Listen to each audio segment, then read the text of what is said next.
Sean todos bienvenidos a esta jornada de capacitación que tenemos el placer de desarrollar en el día de hoy desde la Procuraduría de la Administración, la cual se titula Estabilidad laboral del funcionario público, proceso disciplinario y jurisprudencia de la Sala Tercera de la Corte Suprema de Justicia en materia de desvinculaciones de servidores públicos. Para desarrollar este interesante tema, permítanme presentarles a la magíster Ginny-Eva Janet Vergara Velasco. Es licenciada en Derecho y Ciencias Políticas, título otorgado por la Universidad de Panamá, licenciada en Administración Pública de la misma Universidad de Panamá, y investigación en Comercio Internacional por la Universidad Latinoamericana en Comercio Exterior, programa de maestrías internacionales del Ministerio de la MCA, diplomado en Liderazgo Avanzado de la Universidad Latina de Panamá, diplomado de especialización en Derecho Procesal, las fases del proceso penal acusatorio de la Universidad de Panamá, posgrado en Derecho Administrativo Sancionador, título obtenido en la Universidad de Valladolid, España.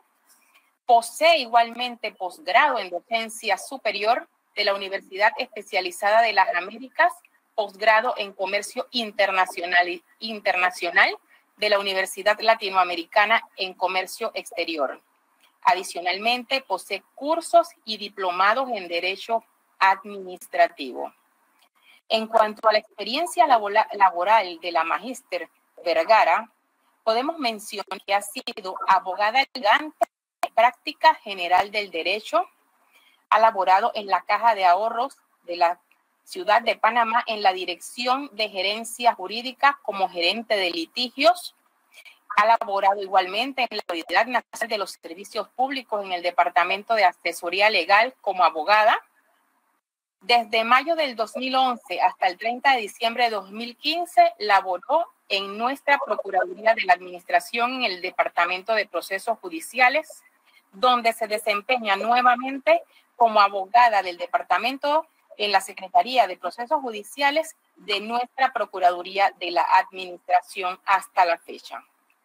Antes de dejarlos en compañía de la magíster Ginny-Eva Janet Vergara, tengo que informarles que pueden estar realizando sus interrogantes o comentarios a través de nuestro chat activo de nuestra plataforma de YouTube. Sin más, los dejo para desarrollar el interesante tema de la estabilidad laboral del funcionario público, proceso disciplinario y análisis de jurisprudencia de la Sala Tercera de la Corte Suprema de Justicia en materia de desvinculaciones de servidores públicos con la licenciada Ginny-Eva Vergara. Tengan todos una excelente jornada. Magíster Vergara, el auditorio virtual es suyo. Muy buenos días a todos. Gracias por acompañarnos. En esta mañana vamos a tocar los temas, como ya bien dijo la licenciada Ariano, de la estabilidad laboral de los servidores públicos, el procedimiento disciplinario y además vamos a ver algunas jurisprudencias de la Sala Tercera en materia de desvinculación. Nuevamente, buenos días. Bueno, vamos a comenzar con el tema de la estabilidad laboral del funcionario y luego pasaremos a ver los temas del poder disciplinario y la garantía del debido proceso. Primeramente vamos a revisar el marco de las disposiciones constitucionales y legales que guardan relación con la estabilidad laboral del servidor público. En ese sentido, en lo que atañe específicamente al principio de estabilidad laboral, nuestra Constitución reconoce este derecho expresamente para las carreras de la función pública en el artículo 300, el cual dispone en su segundo párrafo que los servidores públicos se regirán por el sistema de méritos y la estabilidad en sus cargos estará condicionada a 3 supuestos: su competencia, su lealtad y la moralidad en el servicio. En concordancia con la norma constitucional antes citada, el artículo 302 de la Carta Fundamental establece que los derechos y deberes de los servidores públicos, así como los principios para otras acciones de personal, deben ser determinados por ley e instituye además que el personal de carrera debe ser nombrado con base en el sistema de méritos. En ese mismo sentido y como complemento de estas normas tenemos el artículo 305 de la Constitución, que enumera las carreras de la función pública que han de regirse conforme al sistema de méritos. Y vemos que enumera un total de 8 carreras. Sin embargo, en el numeral 9 establece que las otras que sean determinadas por ley. Y lo primero que hace es enumerar la carrera administrativa. Y en el último párrafo dice que la ley regulará todo lo concerniente a su estructura y organización de estas carreras de conformidad con las necesidades que tenga la administración. De lo anterior se desprende, pues, que el derecho a la estabilidad del servidor público está comprendido como un principio básico inherente a su investidura, por razón del ejercicio de una carrera de la función pública regulada por una ley formal de carrera o por una ley especial que consagre los requisitos de ingreso y ascenso dentro de un sistema basado en los méritos que tenga el recurso humano.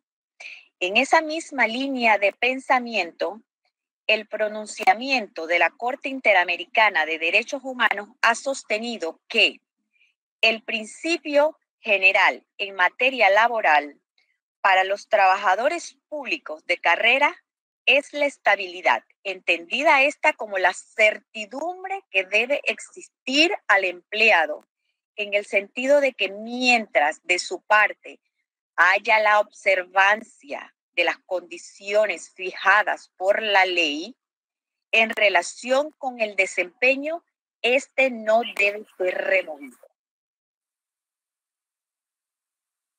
La estabilidad laboral, siendo que es una garantía de inamovilidad del funcionario, encuentra sus límites, como hemos visto en la Constitución y ahora veremos en la ley. Resulta entonces importante advertir que si bien el funcionario tiene el derecho a desempeñar un cargo y gozar de las prerrogativas y privilegios que le confiere la ley, este puede ser alejado temporalmente de sus funciones como una medida disciplinaria o ser desvinculado de su cargo en forma definitiva en calidad de sanción por algún hecho que esté previamente previsto en la ley y además previo el cumplimiento de un proceso disciplinario.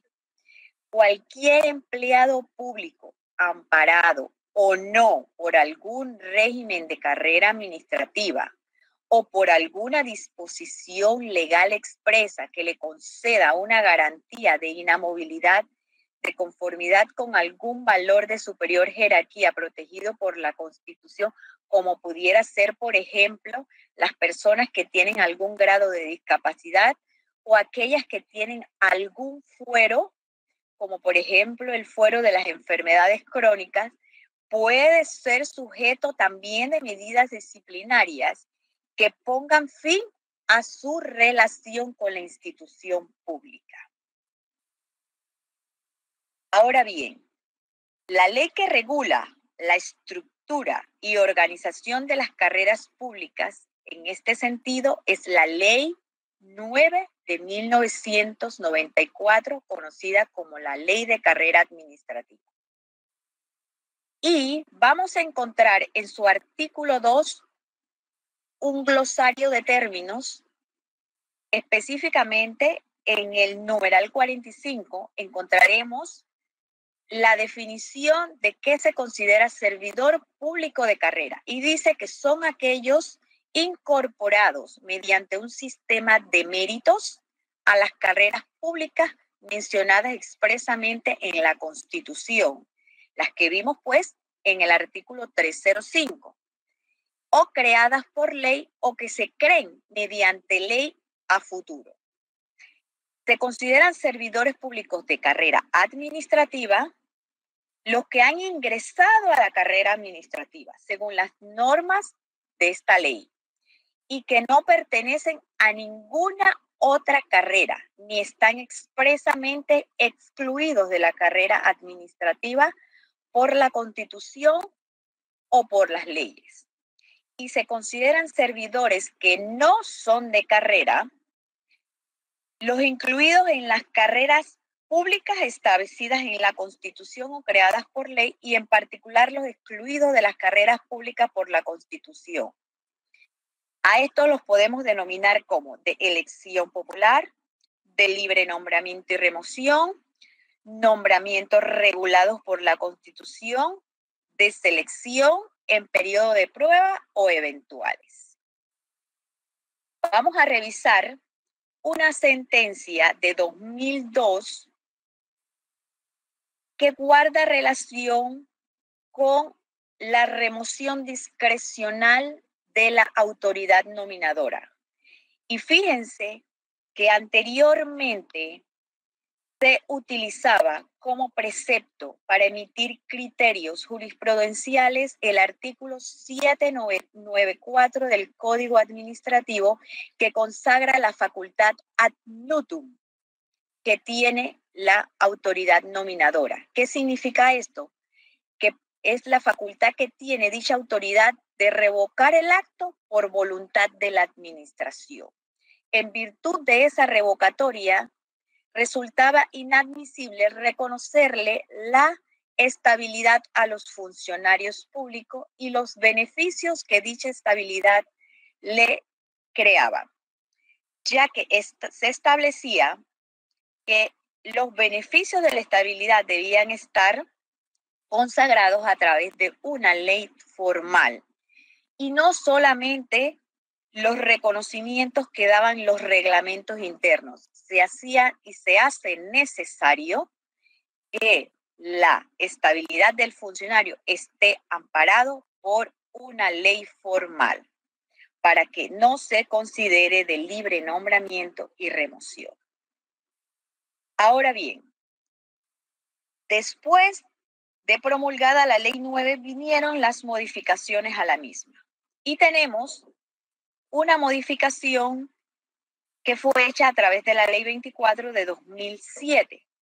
Esta ley modificó específicamente el procedimiento especial de ingreso a la carrera administrativa y permitió a que todos los funcionarios entraran al sistema de carrera sin necesidad ni de concurso ni de los requerimientos que se exigían. Únicamente deberían de cumplir con requisitos mínimos, que eran los requisitos de educación para el correspondiente cargo. Posteriormente, 2 años después, esta ley sufrió unas modificaciones, ¿verdad? Y sustancialmente habían 2 artículos. Había uno transitorio y el otro, el transitorio era el 21 y el 32, que dejaron sin efecto todos los nombramientos que se hicieron a los funcionarios en carrera administrativa, que fueron incorporados como funcionarios de carrera a través de un procedimiento excepcional que, como vimos, se dio a través de la ley del 2007. Muchos de ustedes recordarán, otros no, que en ese momento se emitieron certificados de carrera administrativa y se le entregaron a los funcionarios públicos en el 2007. Y posteriormente, en el 2009, todos esos certificados quedaron sin efecto.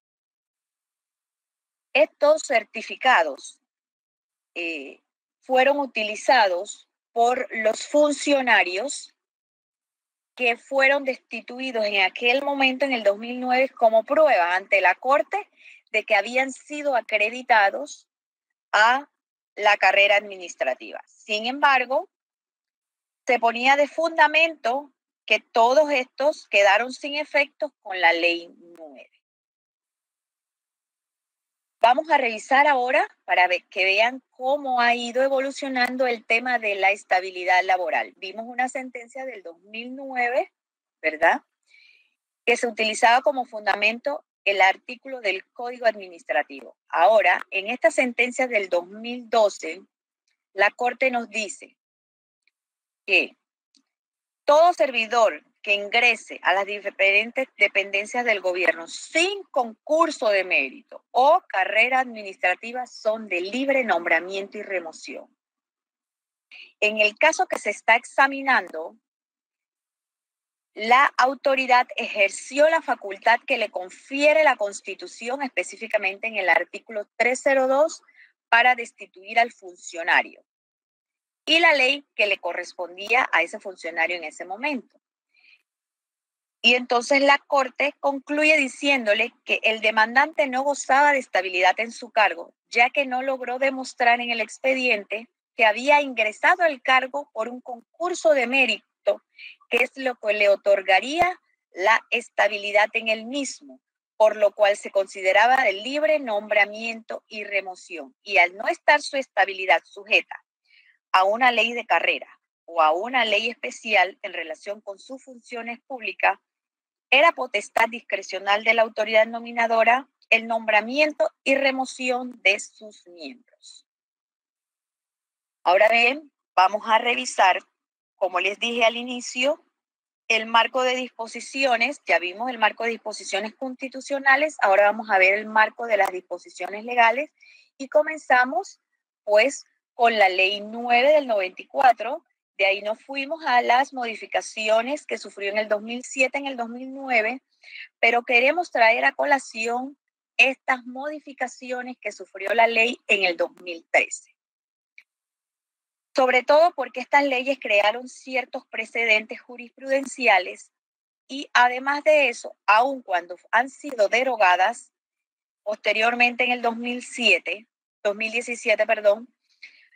su texto, el texto de la norma, ha mantenido algunos conceptos y algunos derechos consagrados en estas leyes. Entonces tenemos que la Ley 39 del 2013 reconoció las prestaciones laborales a los servidores públicos. Esto fue un logro porque se reconoció la indemnización y la prima de antigüedad.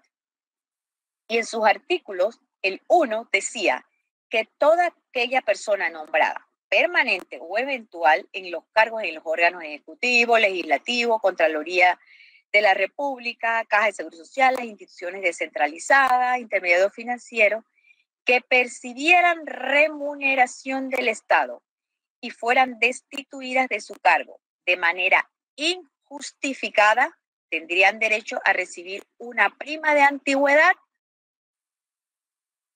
del Estado.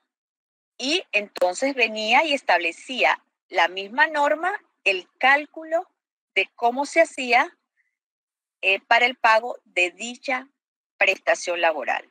Y el artículo 2 decía igualmente que toda persona nombrada permanente o eventual en los órganos anteriormente citados que percibiera remuneración del Estado y fuera destituido por una causa injustificada tendría derecho a recibir una indemnización. Pero aquí el cálculo se hacía con referencia a lo previsto en el artículo 225 del Código de Trabajo. Ahora bien, esta ley 39, 5 meses después, el diciembre de 2013, a través de la ley 127, se modificaron y se estableció un régimen de estabilidad para los servidores públicos. Las modificaciones que tenía, fíjense, la ley 127 en comparación con la otra, con la ley 39, es que la 39 decía que los trabajadores, vamos a ir hacia atrás, permanentes o eventuales. Ahora dice que los servidores públicos al servicio del Estado cualquiera fuera la causa de terminación, porque anteriormente decía que la causa de terminación debería ser de manera injustificada. Ahora, cualquiera fuera la causa de terminación, tendría derecho a recibir del Estado una prima de antigüedad. Y además decía que se entiende que no hay continuidad cuando el servidor se haya desvinculado definitivamente del servicio del Estado por más de 60 días, porque la norma anterior traía el tema de la continuidad laboral. Entonces, tenemos que si el servidor se había desvinculado por 60 días calendario, o sea, 2 meses sin causa justificada, no le aplicaba la norma. Y el artículo 2 trae la misma modificación, ahora agrupa a todos los servidores públicos, ¿verdad?, que fueran destituidos por alguna causa de despido prevista por la ley establecida, no es justificada, por alguna causa prevista por la ley y según las formalidades de esta, tendrá derecho a solicitar, y aquí viene la modificación, o el reintegro o el pago de la indemnización. Y decía, además, traía el cálculo para hacer efectivo el pago de la indemnización, de nuevo, según el cálculo que establece el 225 del Código de Trabajo. Pero aquí la modificación sobre que usted tenía que escoger entre el reintegro y el pago de la indemnización venía con un término para que usted pudiera accionar cualquiera de las dos. Y decía que usted podía reclamar el reintegro y este le prescribía a los 5 días después de haberse notificado de la destitución, o el pago de la indemnización que prescribía a los 60 días calendario, o sea, 2 meses. Posteriormente, bueno, como les indiqué, además de la modificación del artículo 1 y el artículo 2, esta norma también estableció el régimen de estabilidad laboral y decía que todo servidor que de manera continua haya estado en la administración por 2 años, sí que se encuentre acreditado, escuchen, en ninguna de las carreras que establece el 305 de la Constitución, gozaba de estabilidad laboral en su cargo. Y no podía ser despedido sin que mediara causa justificada prevista en la ley y según las formalidades de esta. Así es que los servidores públicos quedaban amparados por este artículo y no le era aplicable entonces la discrecionalidad de libre nombramiento y remoción. Los que sí no se encontraban enmarcados eran las excepciones que establecía el artículo 2 de la ley 127, que eran aquellos nombramientos de elección popular, ministros, viceministros, gerentes de instituciones descentralizadas, etc. Ahora vamos a ver, ya vimos un fallo del 2002, después vimos un fallo del 2012, ahora vamos a ver un fallo del 2016, después que fueron promulgadas estas dos leyes que guardan relación con la estabilidad laboral del funcionario. Y dice así, que este servidor había sido nombrado de manera transitoria, ¿verdad?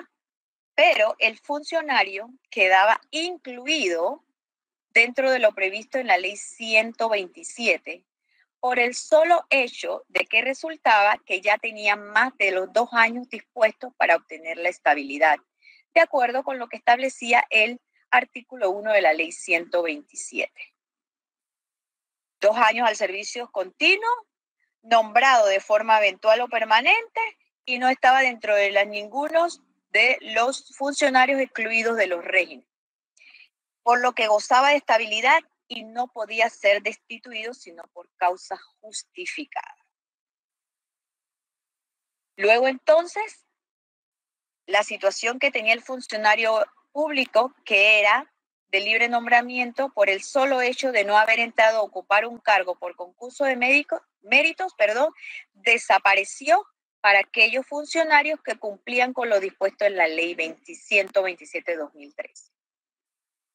De ahí quedó acreditado entonces que el demandante gozaba de estabilidad laboral de acuerdo con el nuevo régimen de estabilidad por antigüedad, razón por la cual era necesario que la autoridad demandara no lo destituyera solamente por causal legal, sino que habría que haberle aplicado un procedimiento disciplinario. A contrario sensu, fíjese que tenemos otra sentencia de 2016, pero a pesar de que estaba la ley 127, ¿verdad? Porque acuérdense que esta ley formaba parte de las modificaciones de la ley 9 del 94, la ley de carrera. Este funcionario tenía una ley especial, que es la ley 32 de 1984 de los servidores de la Contraloría General, por lo que dicha ley regulaba su estabilidad de manera especial. No le aplicaba el tema de la prima general y además de eso no le aplicaba la ley 127. De ahí que adicional tenía una excepción, que era que este funcionario era un director de una entidad autónoma. Por lo tanto, su desvinculación estaba según su ley especial. Ahora bien, ya hemos hecho un recorrido por las diferentes normas legales que han modificado la ley 9 hasta llegar a la ley 23 del 18 de mayo de 2017, que reforma la ley 9 del 94 y dicta otras disposiciones. Modificó la ley de carrera administrativa y trae una novedad, que es la que crea el Tribunal Administrativo de la Función Pública. Y nuevamente, recordemos que todas aquellas acreditaciones que se habían hecho con la ley del 2007 fueron dejadas sin efectos con la ley 9, pero con esta ley se acreditó nuevamente a aquellos servidores públicos que perdieron el estatus de carrera producto de la ley 43 del 2009. Esta ley también establece el procedimiento especial de ingreso a la carrera administrativa y deroga las leyes 39 y 127 del 2013. Entonces, tenemos que esta ley en su artículo 29 trae dos principios. El principio de especialidad y algunas excepciones. Esta ley establece dentro de las excepciones a las que no se le aplica, entonces volvemos con aquellos funcionarios de elección popular, que sean ministro, viceministro del Estado, directores, subdirectores de entidades autónomas, semiautónomas, gerentes y demás. Y además dice que todos aquellos funcionarios que sean de libre nombramiento y remoción conforme al artículo 307 de la Constitución. Y señala que establece también el principio de especialidad, que salvo que exista una norma o ley especial que regule un procedimiento para un caso en materias específicas, esta ley no le será aplicable. Quería hacer un pequeño paréntesis para que vieran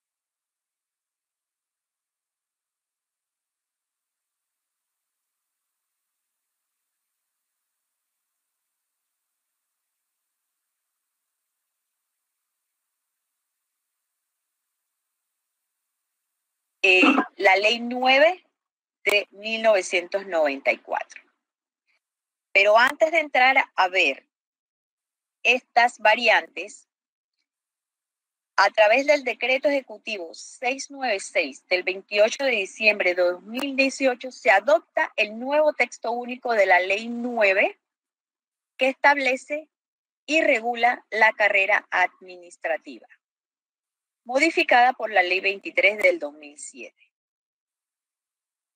Les voy a traer a colación las normas que fueron adicionadas a través de la Ley 23 para que veamos cómo quedó el texto de dichas normas que ya fueron derogadas. Y dice así, en el artículo 137b, que se adiciona a la Ley 9, el servidor público permanente, transitorio o contingente o de carrera administrativa, cualquiera sea la finalización de funciones, tendrá derecho a recibir, ahora no del Estado, dice, de su institución, una prima de antigüedad.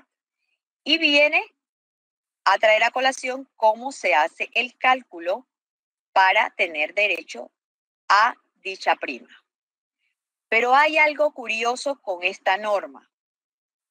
La misma Ley 23 de 2007, en el artículo 37, dice que esta ley comenzaría a regir al día siguiente de su promulgación, salvo los artículos 1 y 10, al que hemos hecho referencia, que dice que entrará a regir a partir del nombramiento de los magistrados del Tribunal Administrativo de la Función Pública.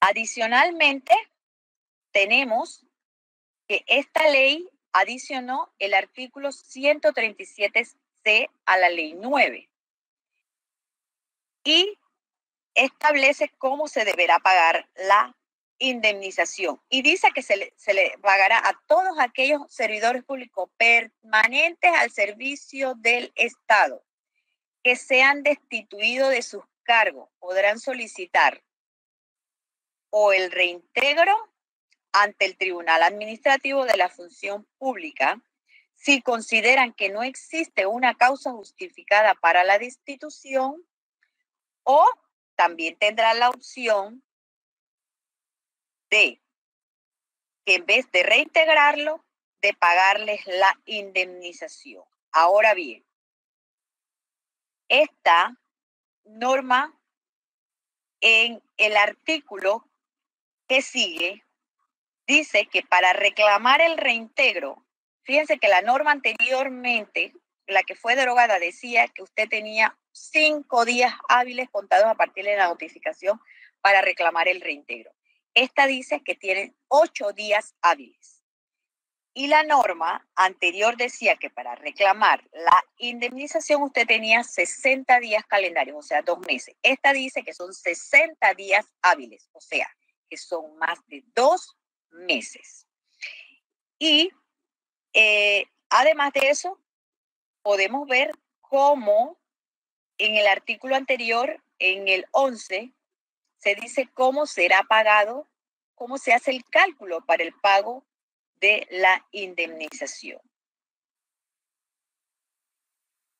Una vez terminado con la revisión del marco constitucional y legal que guarda relación con la estabilidad laboral del funcionario, pasamos a ver el tema del poder disciplinario y la garantía del debido proceso.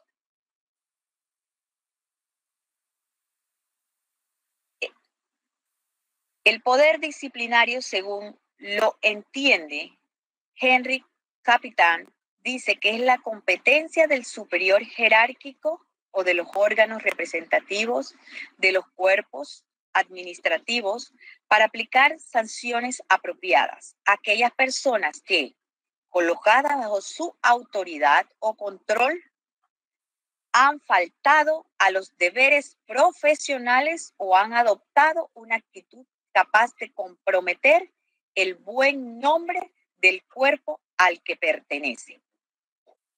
En ese mismo sentido, afirma Sierra Rojas que no debe confundirse el poder disciplinario con el derecho penal, porque aunque los dos tengan como carácter de ser procedimientos de represión para fines sociales, el derecho penal se aplica a todos y el poder disciplinario solo a los funcionarios o empleados en el ejercicio de su cargo, por lo que las sanciones del primero son más graves que las del segundo. Las sanciones penales deben estar precedidas de las garantías constitucionales. En cambio, el poder disciplinario implica procedimientos más atenuantes con una estimulación discrecional. Marina Jalbo nos dice que la potestad disciplinaria no debe ser entendida como una manifestación de la supremacía especial, sino como una expresión más de la potestad sancionadora administrativa. El poder disciplinario es, por tanto, un instrumento del que dispone la administración para luchar contra aquellos funcionarios que incumplen o abusen de sus funciones en perjuicio de la cosa pública, de los derechos y libertades del ciudadano.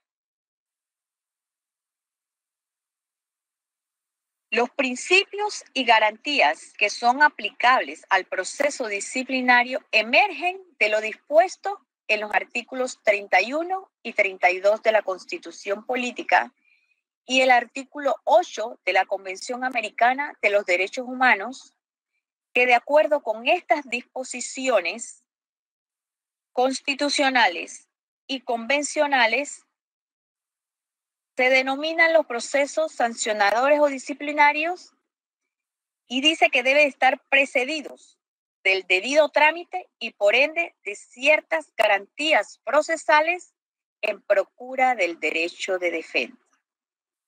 En el ámbito legal, este principio lo encontramos recogido de manera general en el artículo 34 de la Ley 38, el cual, siguiendo lo establecido en el artículo 32 de la Constitución y el artículo 8 de la Convención Americana, determina que las actuaciones administrativas de todas las entidades públicas se efectuarán sin menoscabo del debido proceso legal, con objetividad y con apego al principio de estricta legalidad. En concreto, estos principios y derechos los encontramos recogidos en la Ley 38 de 2000, que establece el procedimiento administrativo general y lo supedita al cumplimiento de ciertos requisitos de procedimiento, como son el derecho a ser juzgado conforme a los trámites legales, lo que significa que se debe dar derecho a audiencia o a ser oído a las partes interesadas. El derecho que tienen estos de proponer y practicar pruebas.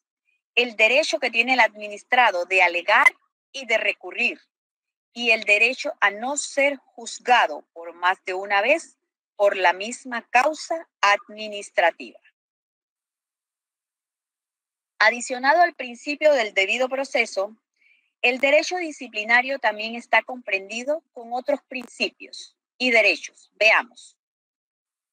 El principio de presunción de inocencia es un derecho que le asiste al sujeto pasivo de la acción disciplinaria. El principio de tipicidad, que señala que se deben encontrar previstas todas las causales y sanciones correspondientes.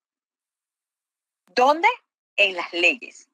Pero es muy común que encontremos estas causales y estas sanciones en los reglamentos internos que prevén las conductas infractoras y la sanción que debe ser aplicada por incurrir en la acción u omisión que se regula.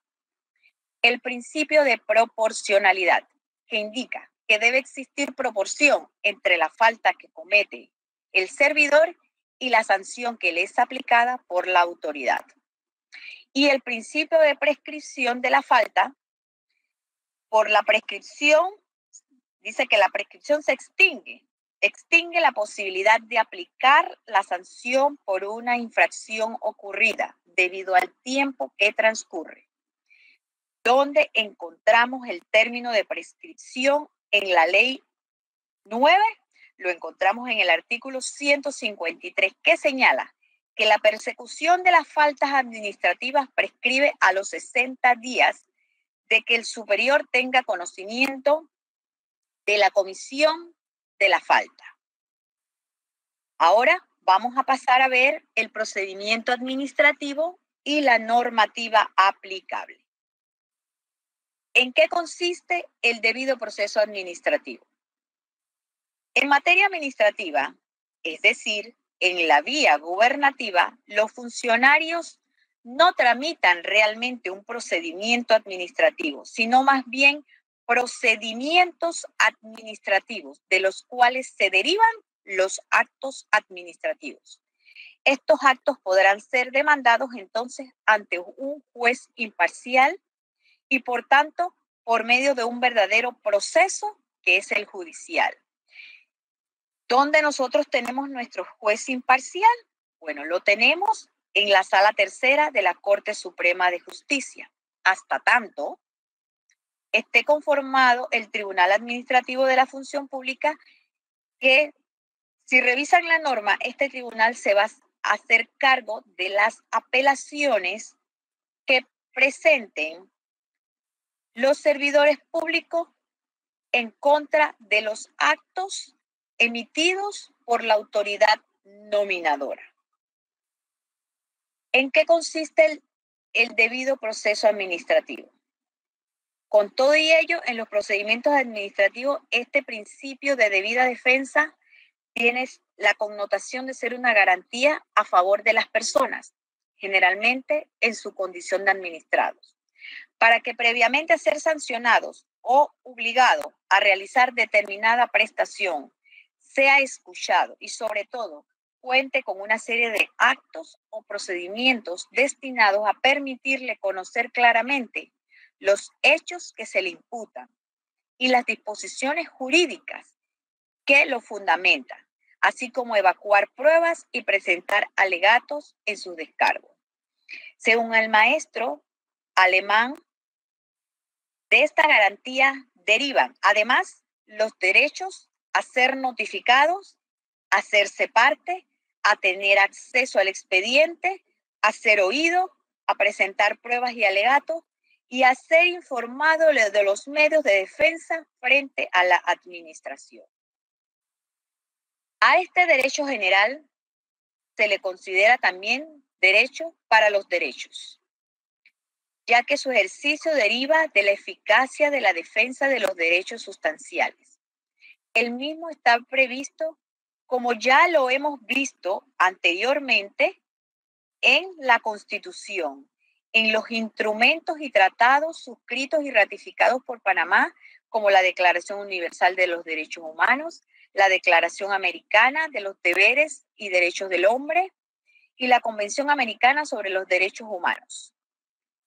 Conforme a este derecho, el debido proceso es, según la Declaración Universal de los Derechos Humanos, el derecho a ser oído públicamente y con justicia por un tribunal independiente e imparcial para la determinación de sus derechos y obligaciones o para el examen de cualquier acusación contra ella en materia, en este sentido, administrativa. En lo relativo a las acciones judiciales iniciadas por una persona a fin de exigir sus derechos, el derecho a un recurso y el derecho al debido proceso son dos aspectos en un mismo cuerpo normativo y de garantías. Y el primero exige a la ley establecer medios para impugnar. El segundo establece las particularidades de los tribunales y los procedimientos para conocer y tramitar los recursos y la manera en que han de ser resueltos. Según se desprende del artículo 32 constitucional, el debido proceso es más vasto que el derecho a un recurso, pues ampara a la persona en todo asunto jurídico que le afecte, incluso en procesos en su contra iniciados por la administración. Por lo indicado, se puede afirmar que el debido proceso tiene una connotación social al ser una herramienta en contra de todo acto arbitrario. Procedimiento administrativo y la normativa aplicable. ¿Qué disposiciones vamos a aplicar como normas ante una situación que tengamos con un servidor público? Vamos a aplicar las disposiciones especiales de la institución. Sería su ley formal y además de esto el reglamento interno que le sea aplicable y que presupone la existencia de la reglamentación que desarrolla todo lo concerniente a la materia sancionatoria. También podemos aplicar la Ley 38 de julio del 2000, que en su artículo 37 contiene el principio de especialidad de las normas y dice así: de las normas que contengan un procedimiento administrativo específico especial para la materia de que se trate, lo que supone que el carácter supletorio que tiene el procedimiento administrativo general o común frente a las leyes formales que tiene cada institución.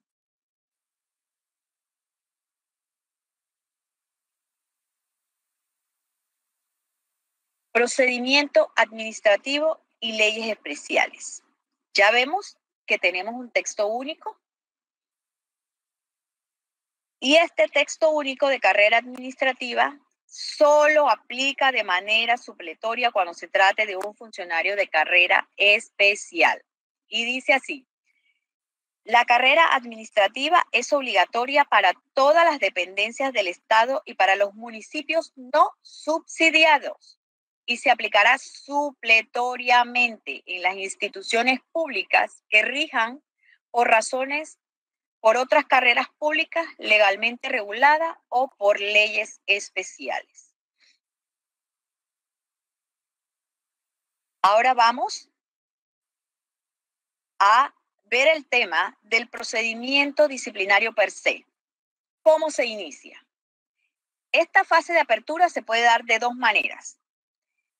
Me voy a referir sobre todo a lo que dice la Ley 38 del 2000, porque es la ley administrativa general. Si tuviéramos un caso específico de una institución, tendríamos que ver su ley y su reglamento. Pero para iniciar un procedimiento se puede hacer de dos maneras: de oficio o a petición de parte. La Ley 38 en el artículo 64 dice que se iniciará los procesos administrativos, se puede originar de oficio o a instancia de parte interesada. En ese mismo sentido, el texto único de la Ley de Carrera Administrativa en el artículo 48 dice: todo usuario de los servicios puede denunciar ante los superiores jerárquicos respectivos la violación de las normas disciplinarias por parte de los servidores públicos. Ahora, ya tenemos que se inició el proceso de apertura. Luego del proceso de apertura, hay que darle el derecho de que la parte haga sus descargos. En este sentido, el funcionario se le debe notificar de que se le está entablando un proceso administrativo para que él haga sus descargos y luego inicia la investigación. Dentro de la investigación se van a practicar pruebas. Estas pruebas podemos ver todo el tema probatorio en el artículo 138 y siguientes de la Ley 38 del 2000.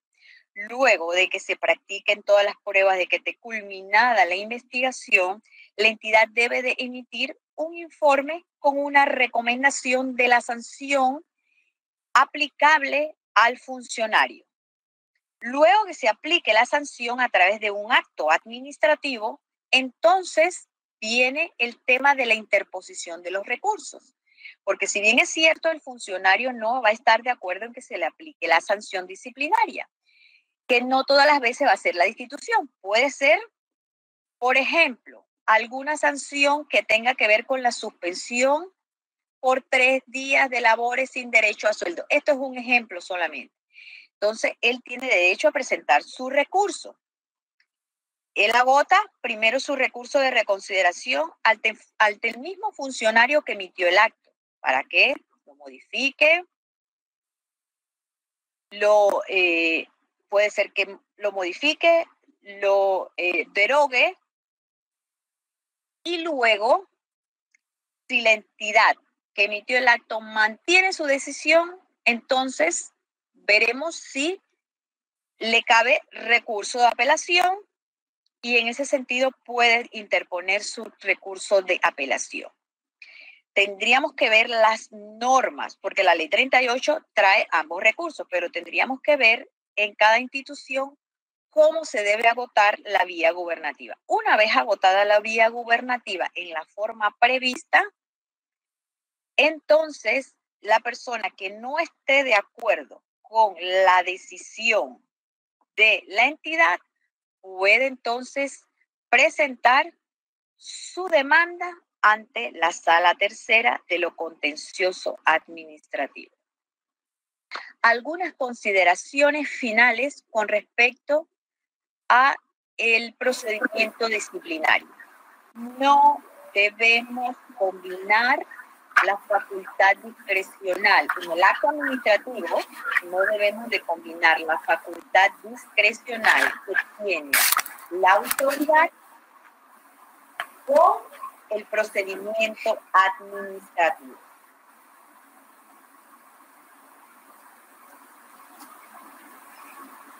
Tampoco debemos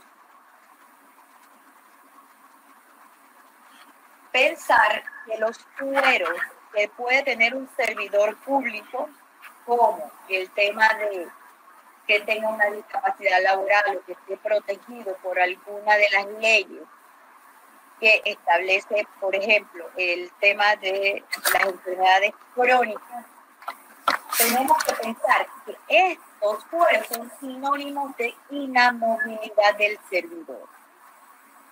También debe haber siempre consistencia entre la falta administrativa que se investiga y la falta que se ha podido acreditar a través de los elementos probatorios que integren el expediente. Y esto es sumamente importante. La motivación del acto tiene que estar razonado con los elementos de hecho y de derecho que llevaron a la administración a tomar esa decisión.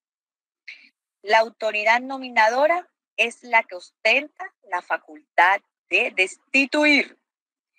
Debe haber proporcionalidad entre la falta administrativa y la sanción. Por ejemplo, yo no puedo aplicar una destitución si yo en mi ley formal y en mi reglamento interno tengo normas progresivas que me dicen que yo primero tengo que aplicar las amonestaciones verbales, las amonestaciones escritas, la suspensión de labores hasta llegar a la destitución, ¿verdad? Entonces, si yo tengo, por ejemplo, que una persona me llegó tarde, varios días, no le puedo aplicar la destitución directamente si yo tengo normas progresivas. Tengo que ir revisando la falta administrativa que sea acorde con la sanción y respetar los términos del procedimiento administrativo. Importante, acreditar en debida forma la falta disciplinaria.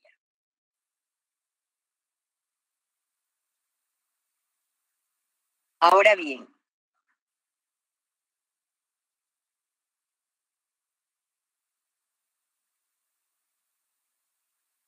vamos a ver algunos fallos jurisprudenciales que la diapositiva no me permite ver. Y sobre todo porque han habido causales de reintegros ordenadas por la Sala Tercera con referencia a situaciones que ya les he comentado, como fueron las faltas de motivación del acto, que no se siguió el debido proceso, que se violaron algunos fueros laborales, que hubo extralimitación de la facultad discrecional y el desconocimiento del régimen de estabilidad laboral. Vamos a ver el primer caso. Esta fue una destitución por falta de motivación del acto, se restituyó en su puesto al servidor público. Las generalidades de este caso eran las siguientes. Era un procedimiento disciplinario que se le siguió al actor con motivo de algunas irregularidades que se detectaron en unos trámites de desembolso de caja menuda, destinado a algunas compras de insumos y materiales para una sección del hospital donde él laboraba. Entonces, tenemos que aquí la Corte dijo lo siguiente, que restituía al funcionario porque el acto administrativo le faltaba motivación, que es un vicio de forma que genera la nulidad absoluta del acto administrativo, primordialmente si es de aquellos que afectan los derechos subjetivos del lesionado. Situación que ocurrió en el caso bajo estudio, ya que la resolución objeto de reparo únicamente decía que el actor infringió el numeral 7 del artículo 111 del reglamento interno, lo cual afectó su derecho de defensa y el contradictorio debido a que se desconocía con exactitud la causa que dio origen a su remoción.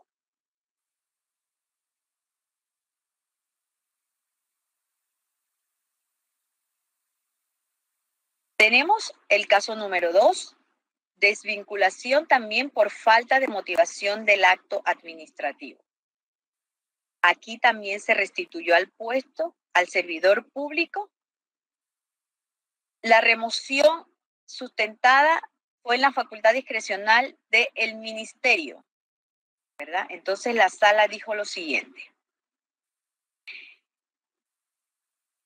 El mínimo a cumplir en el ejercicio del poder discrecional pasa por la conformación efectiva del acto administrativo y por ende por conducto del cumplimiento de las garantías mínimas que se desprenden de los elementos que, como decimos, establece la ley para la elaboración del acto.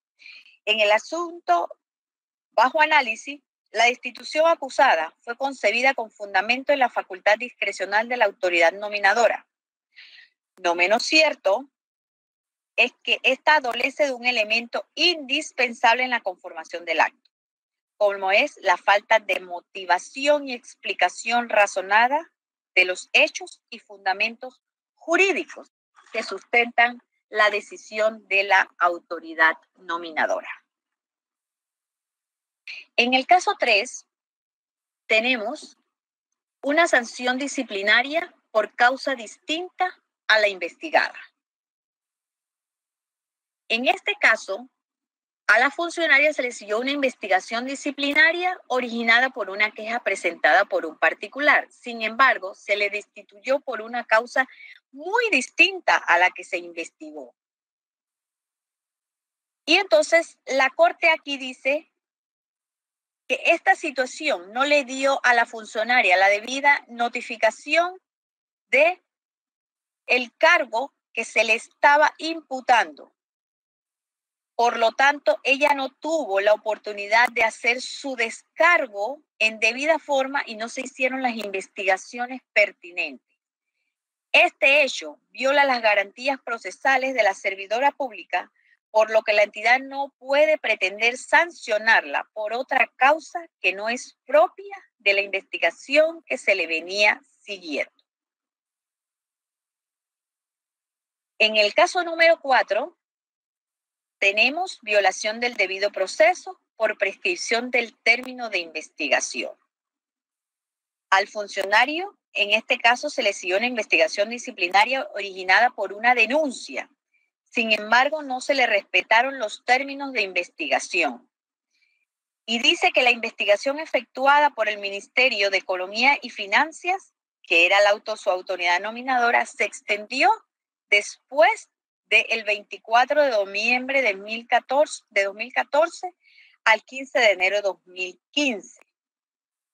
Fechas estas que duraron más allá de los 15 días que disponía en ese momento el artículo 156 de la Ley 94. Hagamos la aclaración que este fallo es de 2016 y si podemos observar la demanda tuvo que haber sido interpuesta en el 2014 cuando esta norma 156 aún estaba vigente y decía que el término para que durara la investigación era de 15 días. Recordemos que esta norma fue modificada y ahora el término de investigación es de 60 días. En este caso, número 5, tenemos que se viola el debido proceso por el principio de proporcionalidad de la falta. El funcionario era del servicio aeronaval. Recordemos que estos funcionarios, al igual que los de la policía, todos los estamentos de policía tienen unos reglamentos muy especiales y muy completos para aquellos que incurran en faltas administrativas, ¿verdad? Y el funcionario había faltado al trabajo por 3 días sin causa justificada. Aquí la Corte dijo lo siguiente,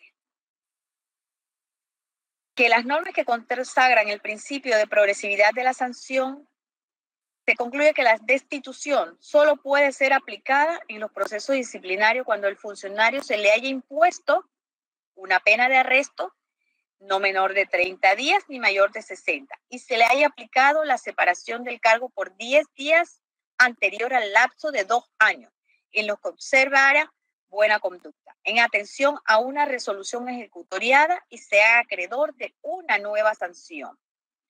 Todas estas piezas deberían estar en el expediente. Sin embargo, no constaba ninguna de estas situaciones, por lo que la medida que se tomó, que fue la destitución, aunque la falta sea de la máxima gravedad, en atención al principio de progresividad y tipicidad de la sanción, no se le podía aplicar tal medida.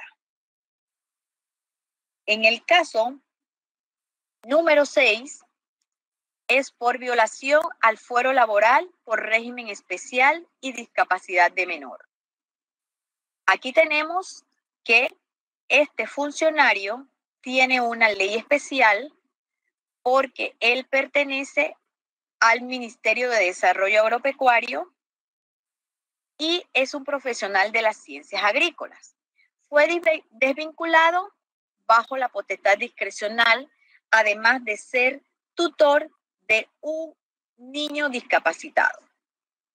En este criterio jurisprudencial, la Corte citó el tema de la ley de discapacidad y dijo que el niño era dependiente de su padre, el cual estaba al servicio de la entidad pública, y que la destitución solo podría hacerse si hubiera incurrido en alguna causal, lo cual debería constar en el acto que fue motivado. Al no estar el acto debidamente motivado, no constar la situación, solamente que decía que había sido destituido bajo la potestad discrecional de la autoridad nominadora, entonces se constituyó en una razón suficiente para que, aún no siendo la discapacidad de el servidor público, sino de su hijo, para que ese proceso fuera ventilado, se tomaran las medidas pertinentes a efecto de reconocer una vez más el interés superior del menor, en este caso como dependiente de su padre, a través del resguardo de la oportunidad del padre en el ejercicio del cargo que ostentaba. Por lo tanto, el servidor fue restituido a su puesto de trabajo. En este caso, también tenemos la facultad discrecional y amparado por una ley de discapacidad. A contrario del caso anterior, en este caso, aun cuando el padre del discapacitado, fíjense, en el caso anterior era un menor, pero en este caso la discapacidad es de una persona adulta, pero depende del resguardo de su padre. Por lo tanto, aquí la Corte se pronunció en ese sentido y dijo que aun cuando estuviera sujeto a la autoridad nominadora para ocupar el cargo al cual fue destituido, no pertenecía a ninguna carrera, no había entrado por concurso de mérito ni de oposición, lo cierto era que su hijo con discapacidad dependía en gran medida del sustento de su padre, por lo que resulta directamente afectado en este caso por la medida adoptada mediante el acto impugnado, pues al ejercer su facultad discrecional, el nominador no tomó en cuenta la particularidad de su condición de padre de un hijo en condiciones de discapacidad y por tanto amparado por las normas legales que le han sido consideradas infringidas.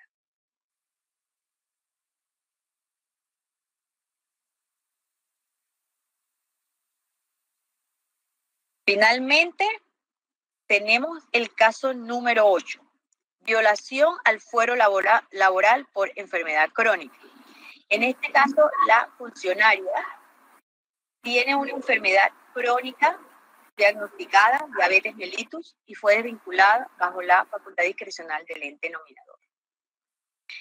Según el magistrado sustanciador, se aportaron las pruebas al proceso que acreditan el diagnóstico de la enfermedad de la colaboradora y que ésta se encuentra bajo tratamiento médico. Por lo que concluye que la persona no podía ser destituida porque mantenía una condición médica discapacitada.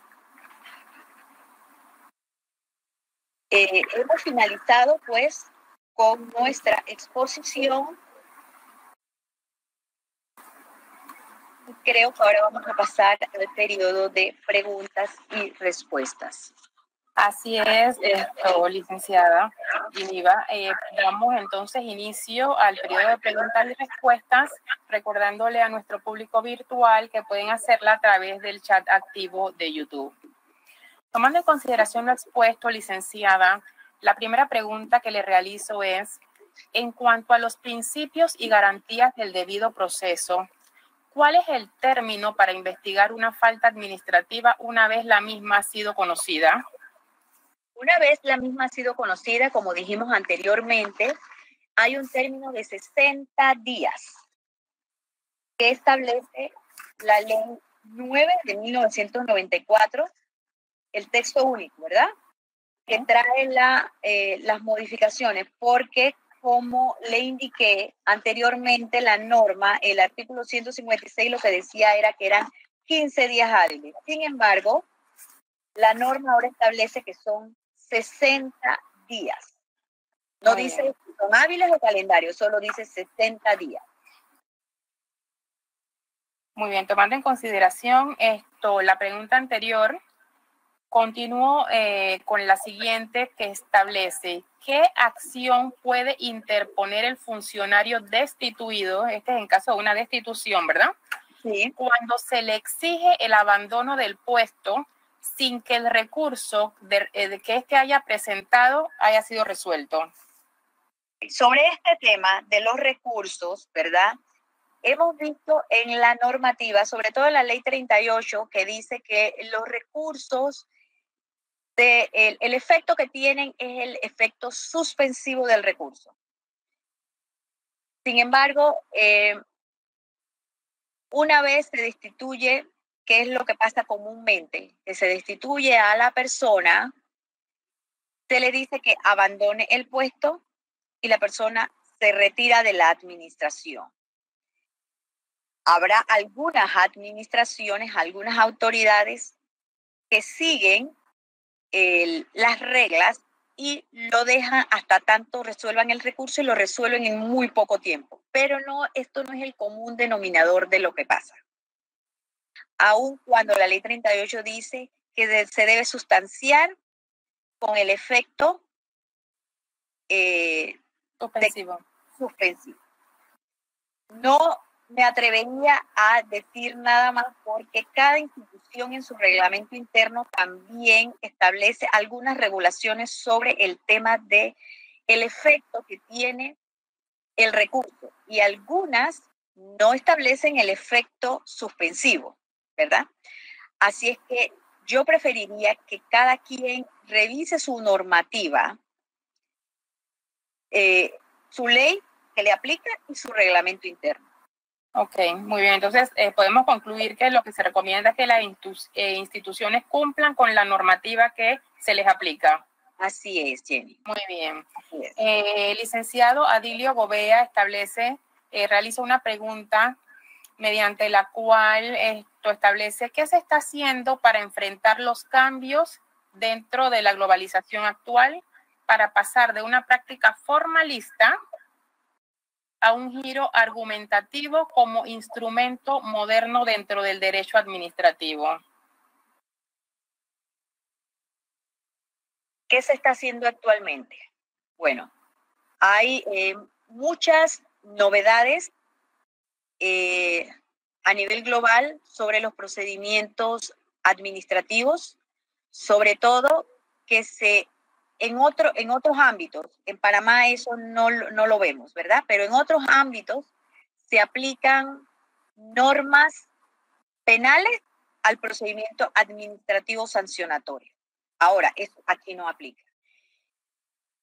No sé a ciencia cierta qué se esté haciendo en estos momentos. Lo que sí bien es que hemos estado revisando jurisprudencia de la Sala Tercera, porque esta jurisprudencia ha variado con los tiempos. Y lo hemos visto cada 5 años, ¿verdad? La variación que ha tenido la jurisprudencia. La jurisprudencia, cuando se sienta, puede ser que un magistrado tenga un criterio y lo varíe otro magistrado en el mismo tiempo.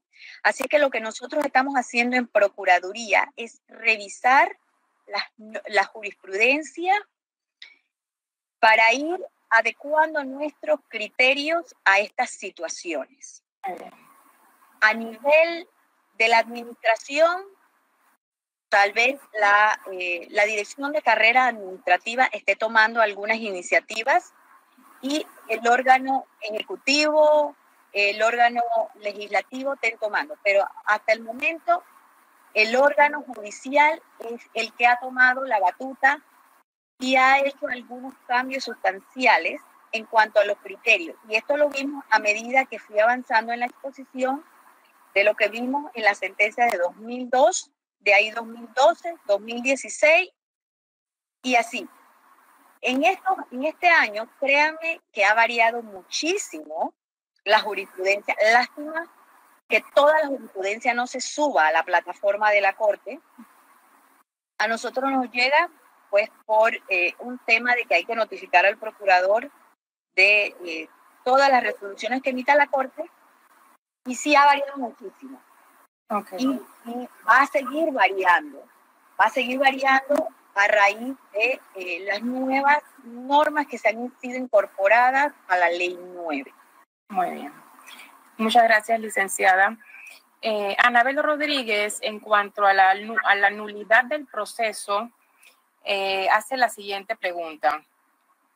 El procedimiento administrativo contempla un informe donde se establece la recomendación sobre la posible sanción que se debe aplicar, ¿verdad? Exacto. Si este informe faltara, ¿el proceso pudiera anularse? No necesariamente.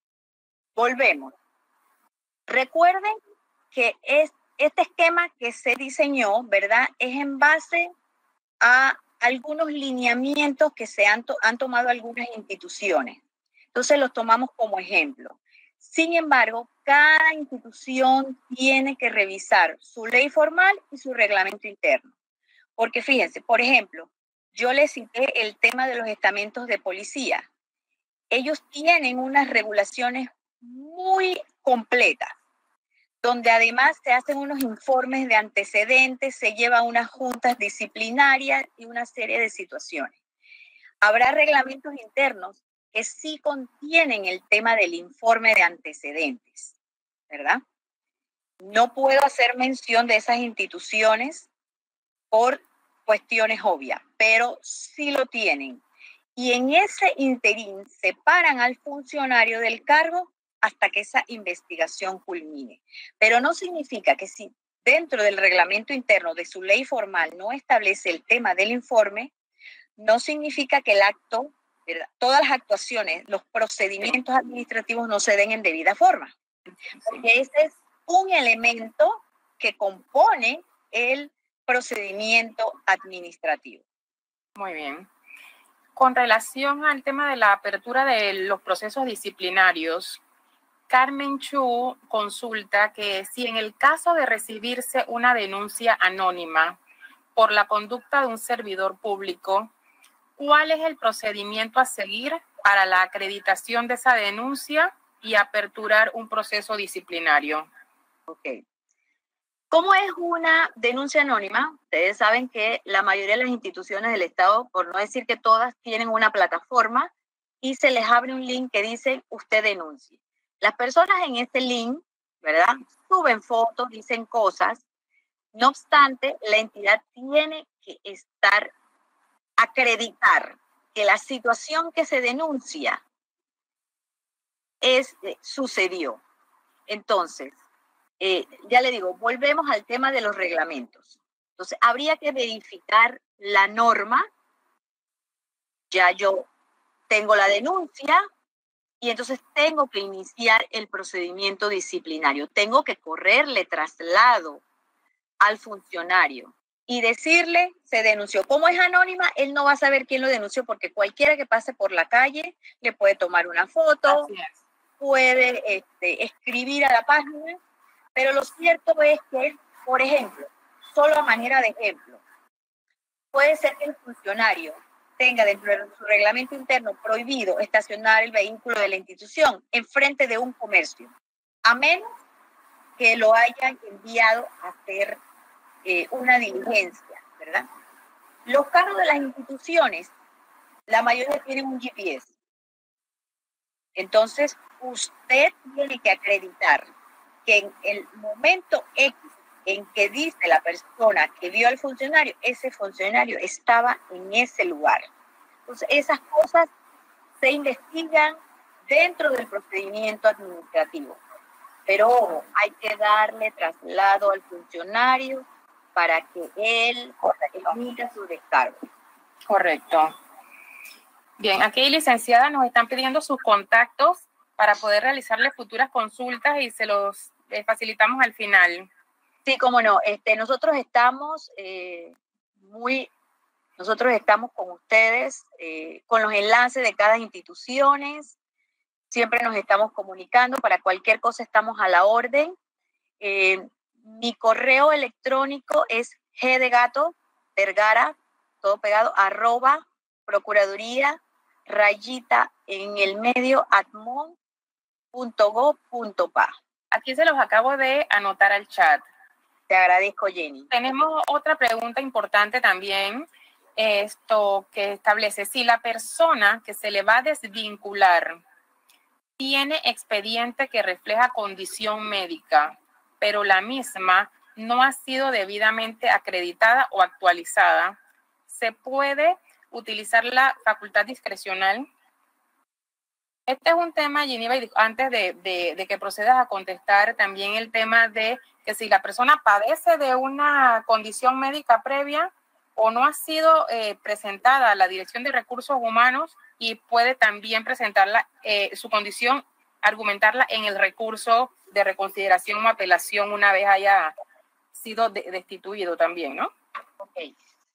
Todo lo que el funcionario alegue en su recurso debe haber sido acreditado previamente en el expediente de personal.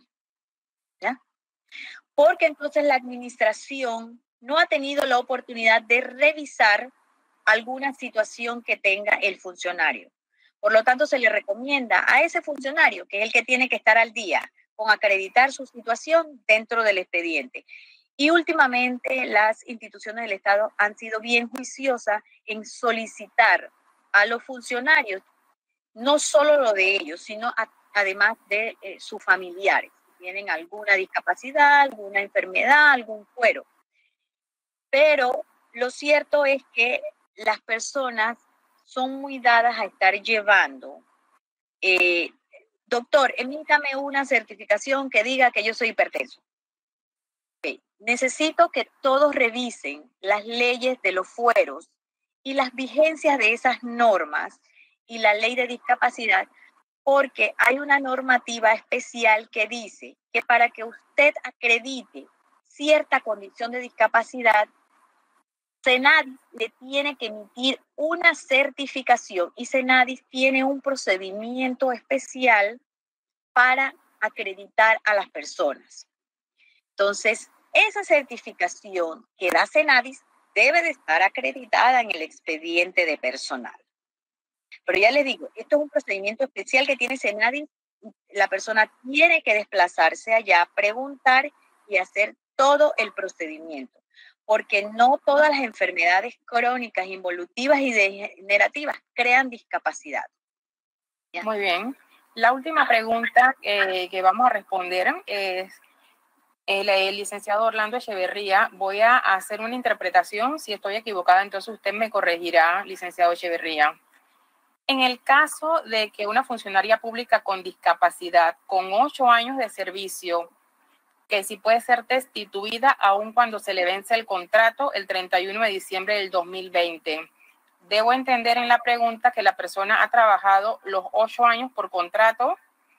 Esa puede ser una interpretación, ya que el licenciado Echeverría establece que se le termina su contrato en el 2020. Ok. Con referencia a los funcionarios que han sido nombrados por contrato, ¿verdad? Ellos tienen un periodo fijo dentro de la institución. Siempre dice cuándo inicia y cuándo termina su periodo con la institución. Y así mismo es por contrato. Ahora bien, para ir un poquito más allá, no quiere decir, y lo dije en la exposición, que si una persona tenga un fuero, tenga una discapacidad o esté bajo una ley especial, no significa que no puede ser destituida. Sí puede ser destituida siempre y cuando a esa persona se le haga el procedimiento disciplinario correspondiente. Porque el hecho que usted esté bajo un fuero o tenga una discapacidad, una ley especial, no significa que usted no puede ser movido o removido de su puesto. Eso no es sinónimo de inamovilidad. Y es que sí, la persona tiene que revisar el tema de su contratación y cuando se le haga el acto que le diga que culminó con su relación laboral, hacer énfasis en que ese es un tema de contrato por tiempo definido, que es lo que se da mucho en varias instituciones. Se da este caso de que los funcionarios han pasado de un año a otro en ese tema de contratación anual, ¿verdad? Y se les renueva el contrato, se le hace un contrato nuevo con fecha de vigencia siempre al 30 de diciembre. Así es. Muchas gracias, licenciada Giniva. Para nosotros, como compañeras de trabajo, es un honor que nos haya colaborado con el seminario este importante tema que nos han pedido en muchísimas ocasiones, y a nuestro público virtual que se ha mantenido alerta y con interesantes interrogantes, pues una vez más agradecemos la confianza que tienen en nuestras capacitaciones y en esta oportunidad pues de manera virtual. Rescato de toda la presentación de la licenciada Giniva que las instituciones públicas pues a través de sus funcionarios deben observar la normativa que les rige para que el procedimiento, en este caso disciplinario, que vayan a adelantar, goce del debido proceso legal, lo que trae como consecuencia el derecho a defensa de los administrados. Tengan todos un excelente día. Muchas gracias por su atención.